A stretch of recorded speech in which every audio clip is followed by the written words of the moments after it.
So, you just landed in a country of canals, stroopwafels, and 30% rulings. So, are you excited or utterly terrified?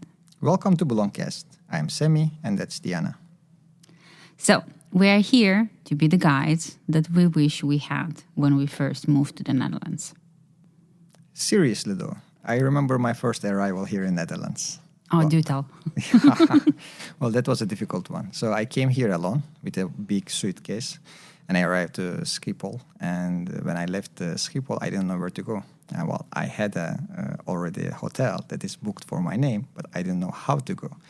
Well, the first thing I just jumped into a taxi and I just gave the address to the taxi and then he took me to Almere.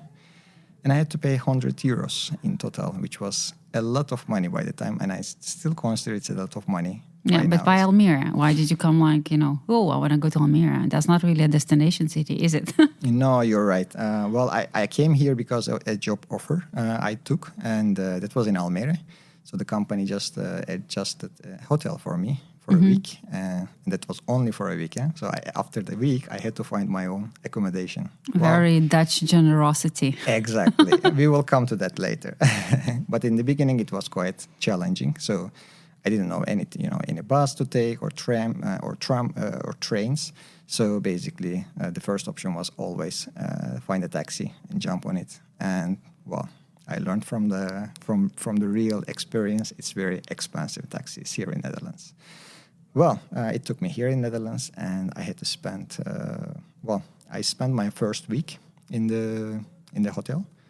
Well, obviously, I couldn't find any place to live in the first week, right? So I had to. Luckily, by the time there were a lot of Airbnbs available, so I had to find an Airbnb, which I almost took another 1 month for me to find an actual place, and then I spent my rest of month in the Airbnb while walking around 25,000 steps per day. Wow. Exactly. Trying to find a place because I had to, figure out all the neighborhoods. And honestly, as a first, expression, when you come to here in Netherlands, many neighborhoods are looking like each other, Yeah, here in Almere, definitely. Exactly. So I was constantly losing my way. Okay, am I in this street? Have I been in this street again and again and again? So after the first week, my legs were hurting, aching. I couldn't walk anymore. I remember that I had to spend the entire day in the hotel room just doing nothing because I couldn't walk anymore. Well, I got lucky afterwards and I found my house. Oh, that sounds like a horrible coming story. Exactly. I think for me, coming here was not as challenging because I had a friend here. And actually, I was on my way to moving to the Netherlands. I didn't even think Almere. My dream was Amsterdam. I can imagine. Like everybody. And I had a friend in Bussum that he has a house. And because, it was save money and he was very generous to offer me to just stay with him until I get sorted. So, of course, I went there. And for me, it was an initial shock because when you think Amsterdam, just like beauty of this. But Bussum is a very small city. And it's beautiful, though. Yes, it is.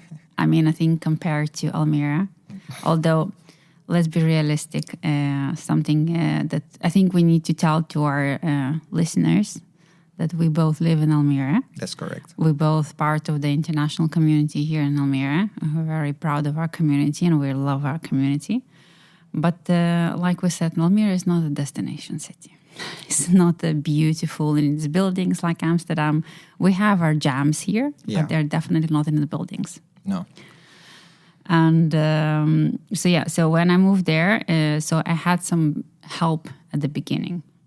But yes, a lot of people that come here, they have huge challenges. They don't know what to do, how to do.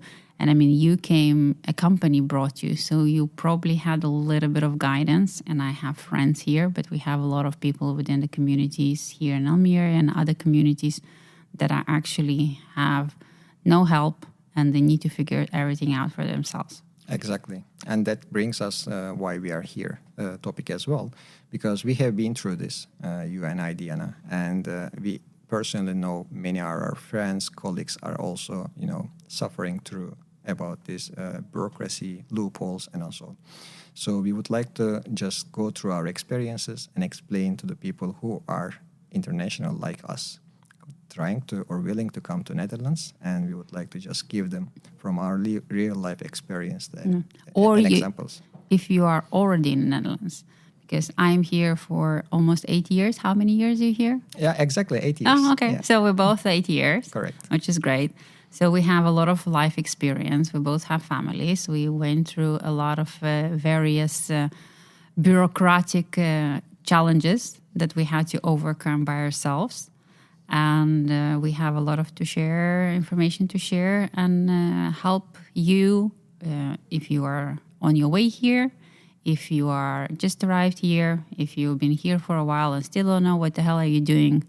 So we're just going to try to help you do that. Exactly. And I would be really happy if someone, helped me in the beginning like this from their experiences so that I didn't have to go through all this by myself. So, well. You would think when a company brings you that they will supply somebody that will be there holding your hand through the process, which was a little bit ridiculous that you had to travel by yourself. I hope they refunded you the taxi money and the Airbnb money. I need Did to you get a remember ticket? this. Did you get a ticket? Yeah. I need to remember this. I don't really know whether I was reimbursed for it, but I don't think so, but I still need to check it. I don't want to put anyone under in this thing. But the thing is, yeah, exactly. So there are also different ways. So if you're coming by a company, there are different relocation packages. So some companies are really indeed what you say. They just pick you up from the airport and they help you out until you arrive your destination, your temporary destination. It can be hotel or something else. But these are usually the international companies who are working with the international because they know the process. And there are also some companies who are working with relocation companies. So they don't do this by themselves, but they are just outsourcing it. So any relocation company can do this instead of them. But I was, I was working with rather small Dutch company, a small mid-sized company. And I was their first international employee. Ooh, exactly. You popped the cherry. Yes, so it was a bit different for them because they never went through this. So I remember many times, I was sitting with my CEO, going through IND documentation, filling out the forms because, for myself to be working here, they have to apply to IND for certain things as well. And since they never done it, so it was like, okay, let's do this, right? So it was, but at the end, so in the beginning, it was really difficult for me because I have to go through everything by myself. But in the end, it helped me a lot. Now I know too many things about how the people should come here, what kind of processes are END for the foreign employees and so on. So, well, I'm now trying and that's to we're here. Exactly give back to community so that people don't have to go through what we have been through. Yeah, well, amazing. We're here for you now. Okay, this podcast is not going to be just about the dry facts.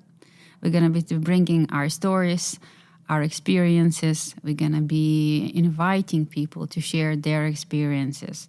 We're going to be sharing with you information that can help you as internationals to integrate faster into the Dutch society. We're going to present you with a lot of bureaucratic information that might be beneficially for you. What to do in IND? What the hell is DigiD? And all these kind of things. And also, if you are interested, some of you, to come and join us in this podcast, we will definitely pick up the phone because we're that old and we're going analog. No AI was involved in recording of this podcast. So in each episode of this podcast, we will try to focus on a specific theme. So we will come to that later. We will share for each episode what we are planning to do in the beginning, of course. And each team will have different purpose, like education, as Diana said, or taxation, or the healthcare system, or whatever. So we would like to focus on the areas, and we would like to stay in this area. It is going to be mainly our experiences. So disclaimer alert here, we are not experts. We are expats. Exactly. So, but the things that we mentioned can be old, or it can be changed with other information or the legislation. So we can't make sure all the time that all the facts that we share here are still valid, but we always try to fact check the information that we share here, so that you will get the most viable information from us. And on top of that, as I mentioned earlier, it's going to be our personal information, personal stories, or the stories with our colleagues or with our friends. And on top of this, we would like to also invite some guests here and now to share their experiences, to bring a different point of view. Yes. And I can already share that in one of the episodes, if you didn't get it by now, we live in Almere, Flevoland. And a lot of the things that we're going to be discussing has to do with Flevoland. But of course, we would like big part of the information is going to be relevant to the entire Netherlands. As because we are part of Almere and we have a beautiful community here in the city, we also challenged our mayor, the mayor of Almere, to come to our podcast, and he accepted. So one of the episodes is going to be about his leadership and what he thinks about us, the internationals, and how we can help the communities that we live in to thrive and bring more everything. Yeah, I'm already excited for this episode. It's going to be our first guest, and I think we are just a bit aiming high, maybe, inviting the mayor for our first guest. But it's shoot fine. High. Exactly, yes. Shoot high. And please be patient with us. We've never done this before. We're scared shitless. It's going to be all right. Yes. It's a long journey that we are willing to take. And and Diana and I will be, part of this for a long time, hopefully. And we are going to just share our perspectives in each matter. So what we also going to do, for some of you that might know, or some that might know, every time we're going to bring one weird Dutch thing. It can be an object, it can be a behavior, it can be a thing that we're going to be talking about it and making fun of the Dutchies. Exactly. I mean, there are lots of objects that are only known by the Dutch people, or that are tied to Dutch culture, which many international are not aware of. That's why we are here. So Diana and I will be your hosts for the upcoming episodes. And I'm really excited that we are doing this. Yeah, me too. It's like, oh my God, I was scared shitless. And I still am. But it's just, let's see where it takes us. Exactly. See you in the next episode. Yes. Tot ziens.